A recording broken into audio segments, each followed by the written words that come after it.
Assalamualaikum warahmatullahi wabarakatuh. Halo semuanya, perkenalkan nama saya Dian Vidyawati Ibrahim, NIM 311423010. Video ini saya buat untuk memenuhi ujian tengah semester mata kuliah menulis buku ajar dengan dosen pengampu yang izin saya sebut nama beliau, Ibu Profesor Dr. Sayama Malabar, MPD.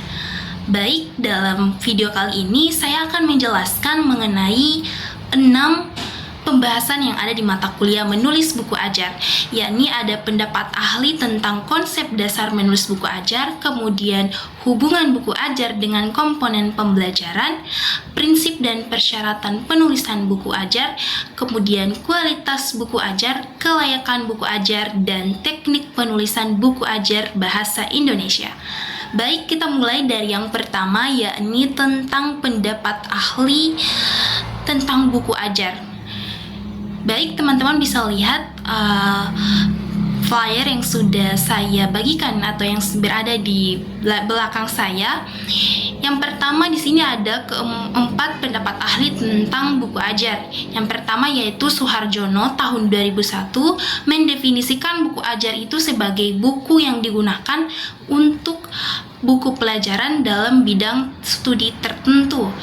Kemudian ada menurut Arifin dan Kusrianto tahun 2009 mengemukakan buku ajar sebagai jenis buku yang digunakan dalam aktivitas belajar dan mengajar, disusun dengan alur dan logika sesuai dengan rencana pembelajaran.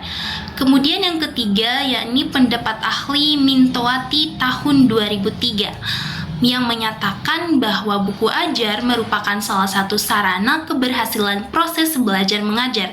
Dan yang terakhir, menurut Tomlinson tahun 1998 yang berpendapat bahwa buku ajar ini adalah sumber belajar yang dirancang secara sistematis untuk membantu siswa dalam memahami materi pembelajaran sesuai dengan kurikulum yang berlaku.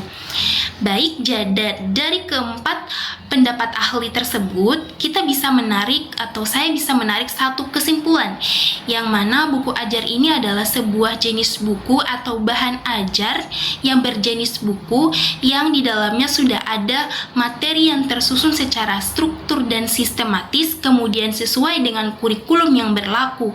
Tidak hanya itu, di dalam buku ajar juga terdapat metode ataupun media ataupun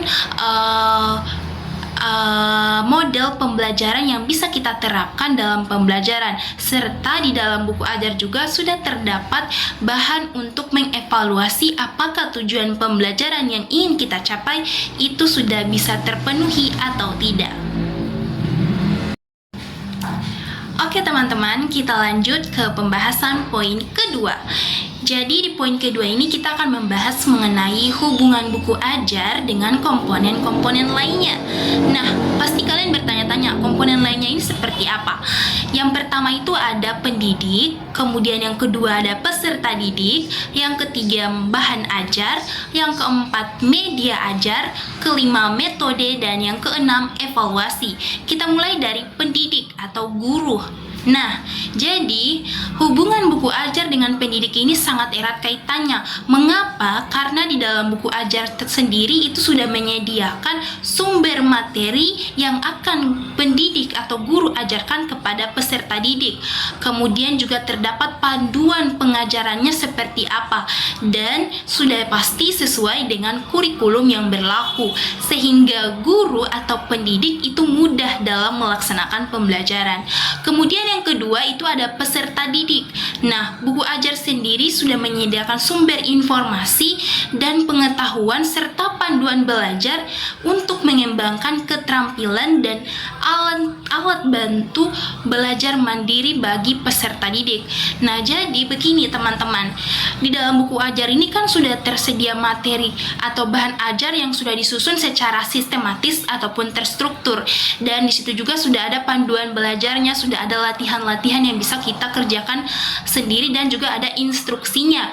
Jadi buku ajar di sini juga bisa membantu peserta didik untuk bisa belajar mandiri tanpa adanya guru. Tetapi alangkah lebih baiknya juga ada guru yang membimbing secara langsung. Nah, kemudian yang ketiga yaitu hubungan buku ajar dengan bahan ajar. Kira-kira apa sih hubungan buku ajar dengan bahan ajar? Jadi kan seperti yang kita ketahui, buku ajar ini kan sudah tentu bahan ajar.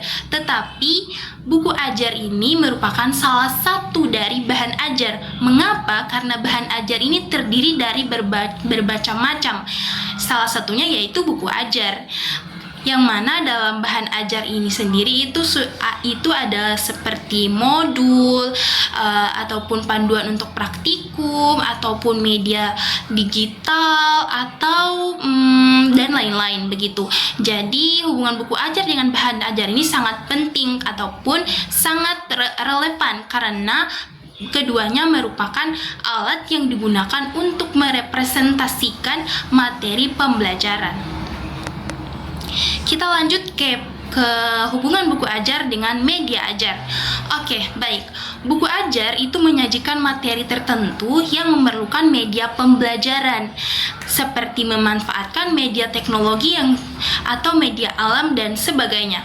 Nah, seperti yang kita ketahui, di perkembangan zaman yang sangat canggih ini, kita pasti tentu tidak akan bisa jauh dari yang namanya gadget ataupun laptop dan lain sebagainya.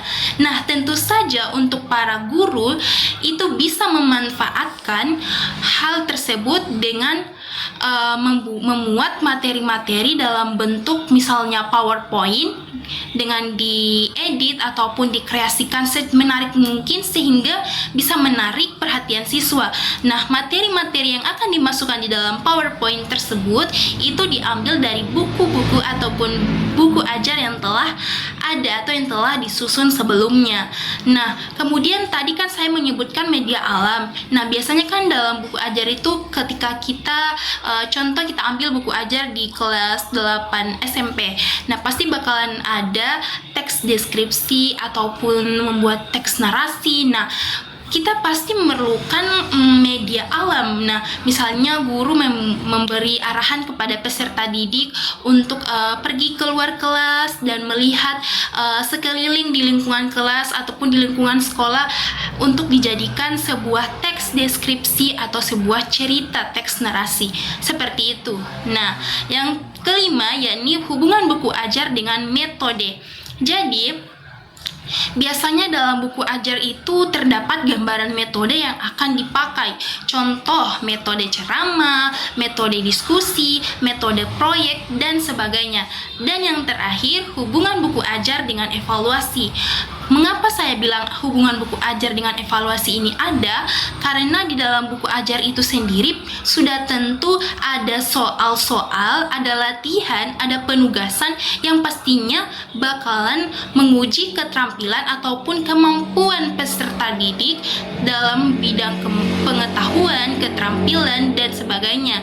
Jadi, bahan ajar juga ini mempunyai hubungan erat dengan evaluasi. Artinya buku ajar ini dijadikan sebagai bahan untuk mengevaluasi apakah peserta didik yang telah kita ajarkan melalui buku ajar ini sudah bisa mencapai tujuan pembelajaran yang ingin kita capai. Baik, itulah teman-teman penjelasan mengenai hubungan buku ajar dengan komponen-komponen lainnya. Oke teman-teman, kita masuk ke dalam pembahasan poin ketiga, yakni tentang prinsip dan persyaratan penulisan buku ajar. Kita mulai dari prinsip penulisan buku ajar. Nah, dalam prinsip ini terdapat 4 bagian sebagai berikut. Prinsip yang pertama itu harus sesuai dengan kurikulum yang berlaku. Jadi dalam pembuatan ataupun penulisan buku ajar kita harus sesuaikan dengan kurikulum yang berlaku. Misalnya kurikulum yang berlaku sekarang ini kan kurikulum 2022. Maka ketika kita ingin membuat buku ajar, kita harus menyesuaikannya dengan kurikulum 2022. Kemudian yang kedua itu menggunakan bahasa yang jelas, mudah dipahami dan logis. Nah, karena buku ajar ini akan diajarkan kepada peserta didik, maka kita harus menggunakan bahasa yang jelas, kemudian mudah dipahami oleh peserta didik, dan yang pasti yang ketiga itu harus logis atau masuk akal. Nah, yang ketiga, materi yang disajikan itu harus akurat dan sumber-sumber yang digunakan itu harus kredibel dan relevan. Nah, mengapa? Karena buku ajar ini kan nantinya akan kita ajarkan kepada orang atau sekelompok orang yang belum tahu apa-apa tentang materi yang telah disusun. Jadi kita tidak bisa memuat ataupun menyajikan materi yang sumbernya tidak jelas atau tidak berbobot materinya. Otomatis kita sama saja dengan membodohkan orang lain ataupun mengajarkan hal yang tidak baik kepada orang lain. Kemudian yang keempat yaitu desain yang menarik dan menambah interaktivitas serta keaktifan peserta didik. Jadi dalam penulisan buku ajar ataupun pembuatan buku ajar sendiri, kita harus menampilkan desain yang menarik. Desain yang menarik di sini itu mulai dari gambarnya, kemudian ilustrasi yang dibuat itu juga harus menarik sehingga peserta didik akan tertarik kepada buku ajar tersebut. Nah, kemudian kita lanjut ke persyaratan penulisan buku ajar.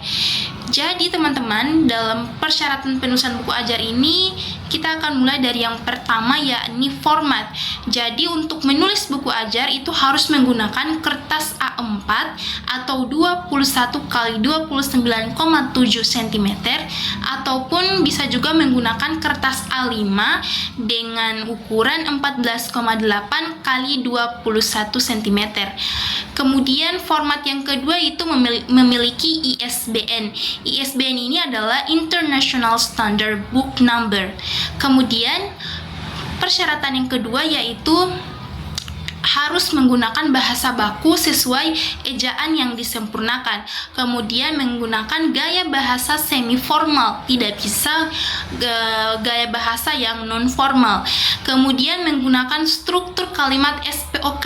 Nah, apa sih SPOK itu? SPOK itu adalah subjek, predikat, objek, dan keterangan. Kemudian format ataupun bahasa yang terakhir yaitu menggunakan istilah dan notasi buku yang berlaku di bidang tertentu. Kemudian persyaratan yang ketiga itu secara struktur, dia harus disusun sesuai dengan rencana pembelajaran ataupun RPS, rencana pembelajaran per semester. Kemudian harus memiliki struktur dan urutan yang sistematis. Sudah pastilah dalam penulisan buku ajar harus memiliki persyaratan yang ini, karena buku ajar ini kan akan diajarkan kepada orang lain. Jadi tidak mungkin kita mengajarkan sesuatu yang tidak terstruktur atau tidak tersusun atau tidak tertata dengan baik. Kemudian yang ketiga yaitu setiap bab merupakan unit terkecil dari mata pelajaran yang memuat konsep secara utuh. Misalnya bab 1 tentang demi keluarga. Nah, di dalam bab 1 ini kita akan bahas mengenai penulisan gaya bahasa yang baik dan benar dalam bahasa Indonesia. Misalnya kita mencermati ataupun menganalisis kosakata-kosakata dalam bahasa Indonesia. Kemudian juga kita bisa membuat teks narasi ataupun teks deskripsi dan lain sebagainya. Nah, persyaratan yang terakhir yaitu bagian isinya. Nah, isi harus mencantumkan deskripsi materi, kemudian mencantumkan tujuan pembelajaran. Nah, ini yang paling penting ya teman-teman. Dalam penulisan buku ajar kita harus mencantumkan tujuan pembelajaran. Dan yang ketiga itu mencantumkan materi ajar, dan yang terakhir mencantumkan alokasi waktu, penugasan, serta daftar pustaka. Baik teman-teman, itulah tadi penjelasan mengenai prinsip dan persyaratan penulisan buku ajar. Oke teman-teman, tidak terasa nih kita sudah masuk ke dalam pembahasan poin keempat. Masih semangat kan menyimak video ini? Kita masuk ke kualitas yang pertama, yaitu harus menarik minat peserta didik.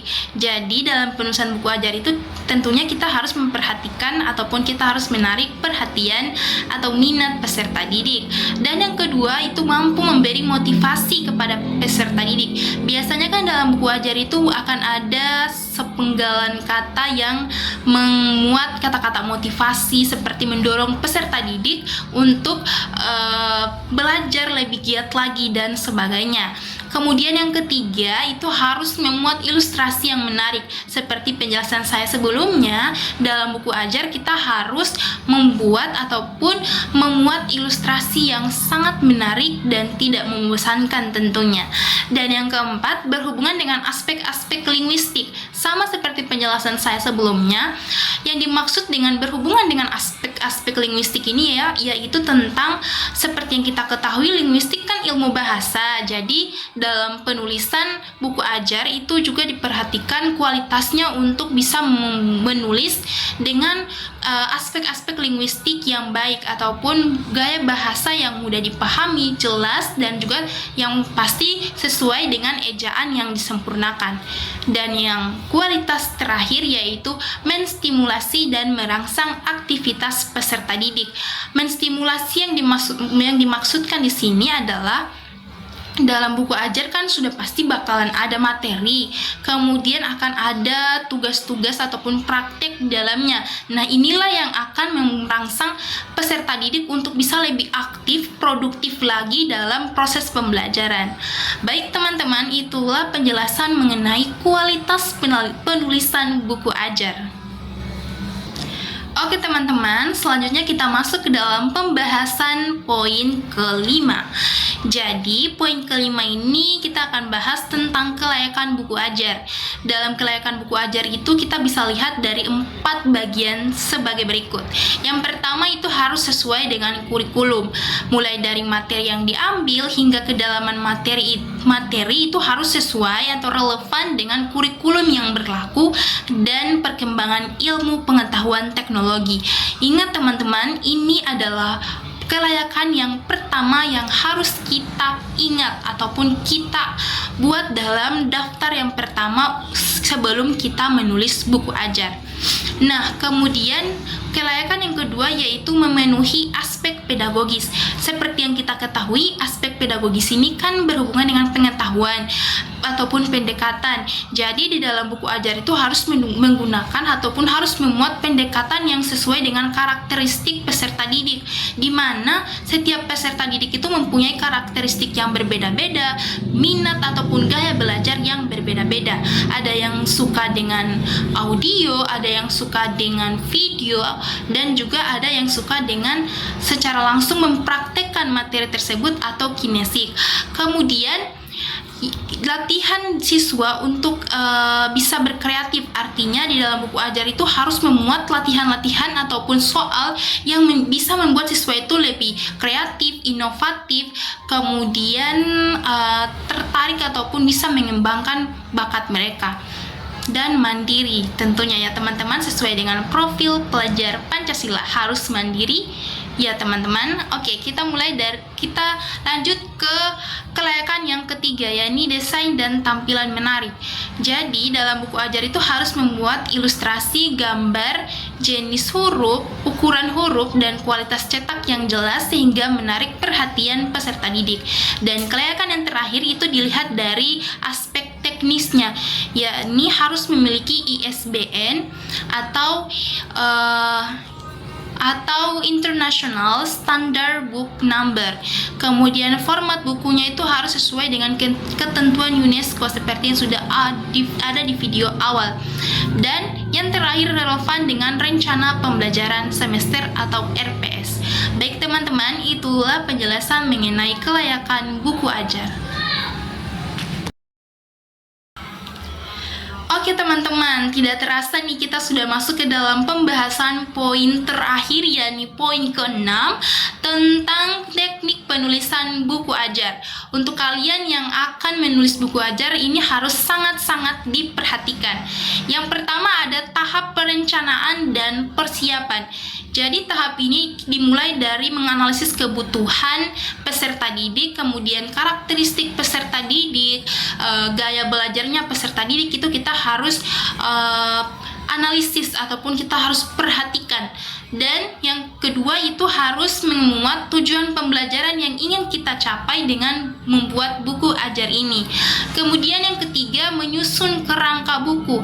Kita sudah mulai menyusun kerangkanya, mulai dari bab, subbabnya, kemudian soal-soalnya, kemudian kunci jawabannya, rangkumannya, daftar pustakanya, kata pengantarnya, dan lain sebagainya. Dan yang terakhir itu mengumpulkan materi dari berbagai sumber. Berbagai sumber yang dimaksudkan di sini itu kita bisa ambil dari buku-buku yang sebelumnya sudah terbit ataupun sudah ada, yang penulisnya sudah profesor, kemudian doktor, magister, sarjana. Nah, itu kita bisa ambil dari situ, ataupun kita juga bisa mengambil dari berbagai jurnal yang ada atau artikel-artikel yang ada yang sudah terbit di jurnal-jurnal yang sangat ternama. Dan yang tahap kedua yaitu penulisan naskah.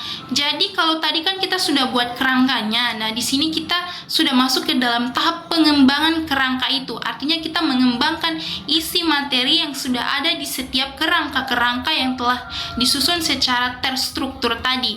Kemudian memuat gambar yang relevan ataupun ilustrasi yang menarik. Dan yang terakhir itu menggunakan gaya bahasa yang formal serta mudah dipahami. Nah, kemudian teknik yang ketiga itu evaluasi dan revisi.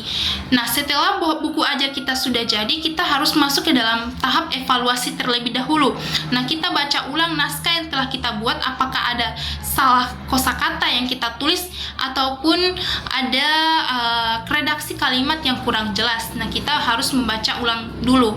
Atau juga kita bisa meminta umpan balik dari teman sejawat kita ataupun dari orang lain atau dari orang yang sudah berpengalaman membuat buku ajar sebelumnya daripada kita.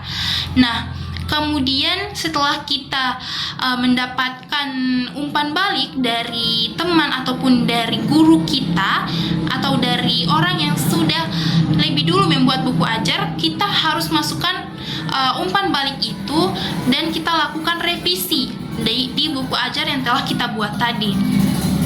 Nah, sehingga buku ajar kita itu sudah bisa kita terbitkan.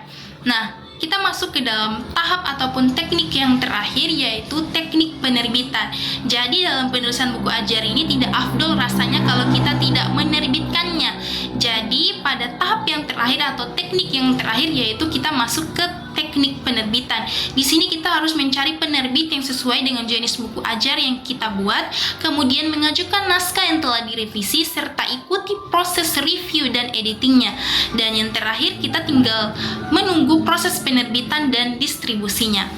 Baik teman-teman, itulah tadi penjelasan mengenai teknik penulisan buku ajar. Semoga apa yang sudah saya jelaskan dari video ini dimulai hingga berada di penghujung video ini itu bisa menjadi salah satu ataupun bisa menjadi sumber pengetahuan bagi siapapun yang menonton video saya ini, sehingga bisa menambah wawasan kita mengenai buku ajar, kemudian prinsip penulisan buku ajar, kemudian kelayakannya, kemudian standarnya seperti apa, kemudian persyaratan dalam menulis buku ajar itu sendiri, dan yang terakhir teknik penulisan buku ajar. Oke teman-teman, baik, itulah penjelasan saya. Mohon maaf apabila ada salah dan kata. Saya akhiri, saya Dian Fidiawati Ibrahim pamit undur diri. Semoga video saya ini menjadi video yang bermanfaat. Wassalamualaikum warahmatullahi wabarakatuh.